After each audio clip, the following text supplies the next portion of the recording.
I'm ready. Are you ready? Are you ready? For what? For today's AMX Books. AMX Books 630. Today is my sister-in-law's birthday. Happy birthday, Lisa. Can't be a day over 35, right? It's about right? Where are we at? December 7th, 1941. December 7th, 1941. Another big day. And actually, this is very timely. I just looked at the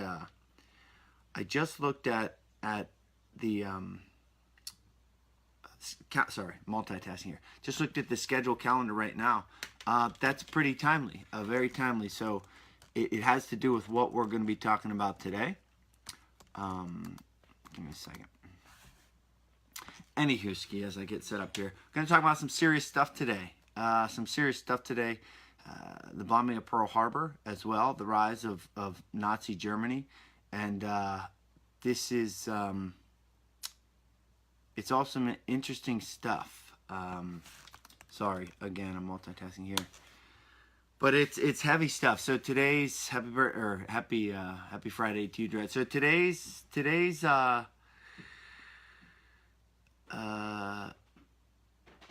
I'm a little bit speechless because it's a heavy day today. It's a heavy day today, but it's a necessary day. So let's dive into this.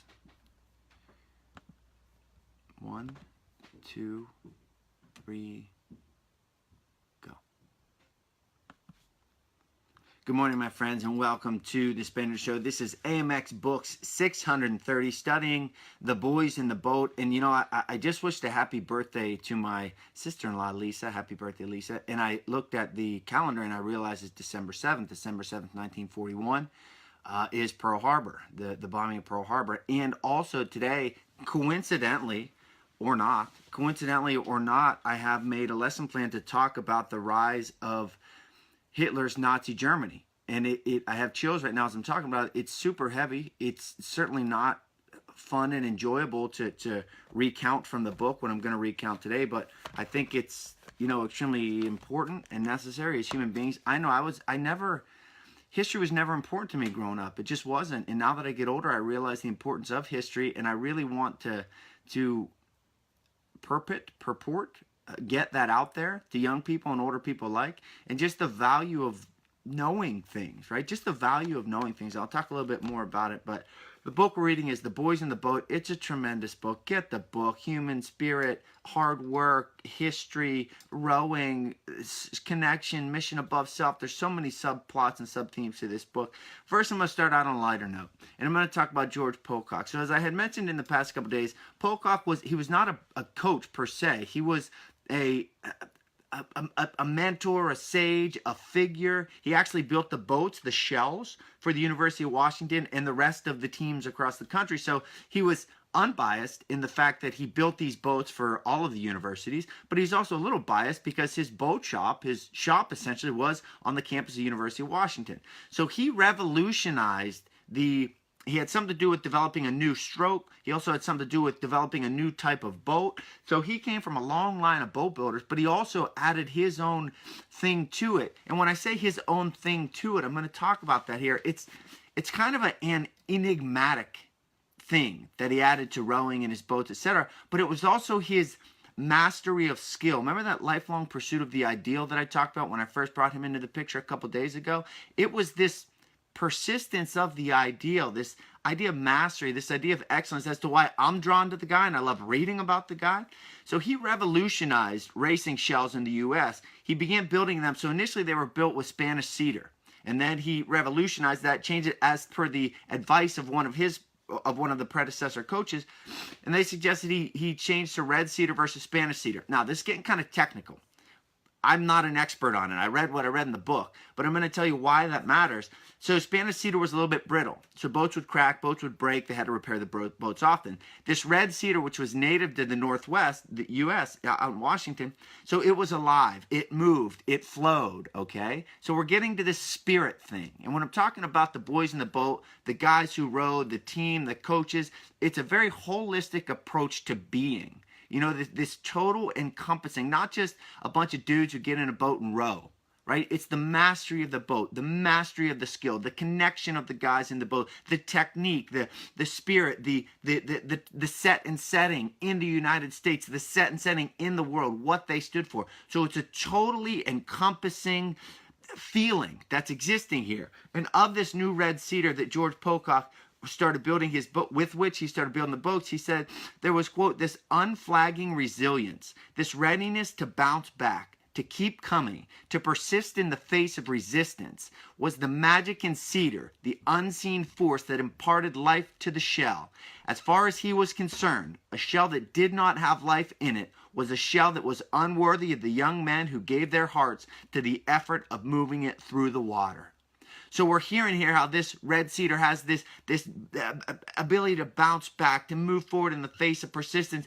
And Pocock was thinking to himself, think of this in your instance, the way you carry yourself, the clothes you wear, the food you eat, the materials with which you use. Do they embody what you embody? That's why I'm drawn to All Things The Rock. That's why I'm drawn to Kevin Hart. That's why I'm drawn to these people who work for these things. Find those things in your life and connect to them. It's a holistic approach and experience, the total mind, body, and spirit. Let's move into the serious issue of today, and I want to talk about Nazi propaganda. Now, I'm not an expert on the Nazis. I'm not an expert on World War II. I'm not an expert on history. It's quite possible I might misspeak. I'm giving it my best effort here from what I've learned in the book, researched, learned in the past, etc.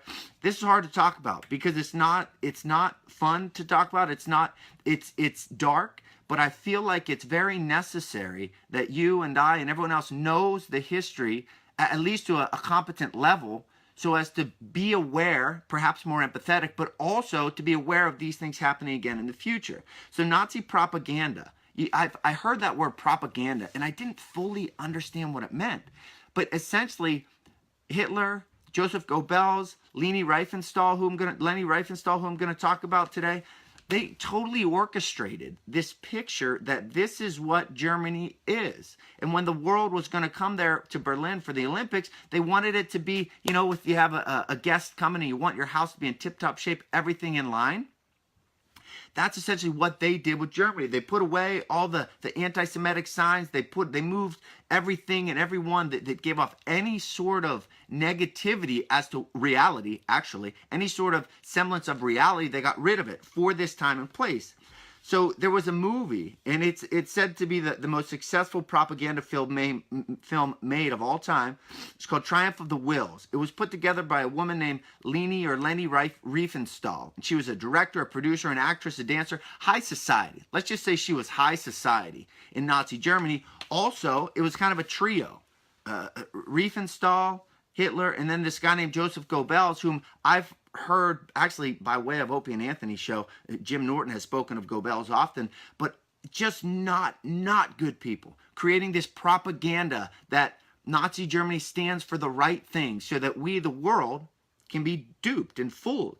And in the book, there was a powerful, powerful segment that I want to read, and this is talking about the film. It's a propaganda film, Triumph of the Will, created again by Leni Riefenstahl, who was high society actress, director, producer, to give off this image of it being, it's like a Hollywood production that Eric just said on my Facebook live stream. So there was a scene in the propaganda film Triumph of the Will that said this, that there were tens of thousands of Hitler's youth, all right, so these young boys, quote, looking like Boy Scouts with swastikas on their armbands. They, quote, were the faces of young men who would someday pull sobbing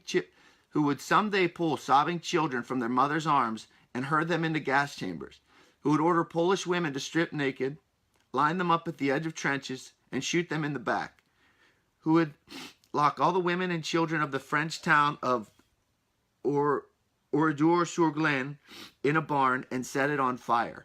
So these young boys who were being manipulated would go on to do these evil atrocities later in life. And again, I just feel like that's something that we should hear, we should know existed, and take with you and do with what you think is best. But I just feel like it's super valuable and important to pass on that knowledge So thank you for all tuning in. This AMX book 630. I did, on a lighter note, want to send out a big thank you to Rick Stahl, our newest patron on Patreon, patreon.com/Charlie Spaniard, December 7th, 1941. Do yourself, like I'm going to, a little bit of research today to learn more about the bombing of Pearl Harbor. Oof. That is not easy to think about and read about and talk about. So, that's it, my friends. Knew that was going to be heavy. Thought about not bringing it to the show. But thought that it was definitely worth it in every way. So, quick reminder that later on today, if you're watching live, AMX Weekly is going to be recorded on Facebook.com/Charlie Spaniard, and then uploaded to the Spaniard Show on iTunes. And that's it. AMX Books, Monday through Friday. AMX Kids on Tuesdays. AMX Talks on Thursdays. AMX Weekly on Saturday. That's it. This is your all-in-one learning. See you, folks.